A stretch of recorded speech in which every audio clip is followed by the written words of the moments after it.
Je suis responsable énergie aménagement pour GRDF, Région Nord-Ouest. Mon métier consiste à accompagner les aménageurs et les constructeurs de maisons individuelles pour d'abord promouvoir le développement du gaz dans les opérations de lotissement, puis les usages gaz en maisons individuelles neuves. Le gaz vert, c'est aussi ce que l'on appelle biogaz, un gaz 100% renouvelable, produit localement à partir de déchets agricoles et d'effluents d'élevage. On peut aujourd'hui déjà souscrire un contrat gaz vert auprès de fournisseurs d'énergie.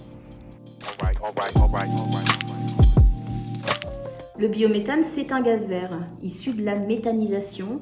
C'est l'un des procédés de production le plus connu.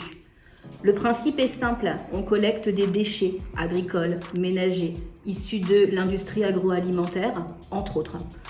On trie ces déchets, on les mélange, on les chauffe à 37 degrés dans un environnement sans oxygène. S'opère alors toute la phase de fermentation, à l'issue de laquelle on récupère deux composants, le biogaz et le digestat. Le biogaz est purifié, odorisé, il devient alors notre biométhane que l'on injecte sur notre réseau. Le digestat, quant à lui, est utilisé comme engrais sur les terres agricoles.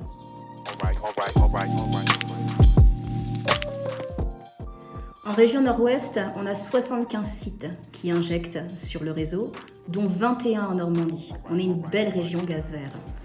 Desservir vos opérations en gaz, c'est contribuer à la transition énergétique et écologique de notre pays. C'est donner aux acquéreurs un accès à une énergie de plus en plus verte et toujours aussi confortable.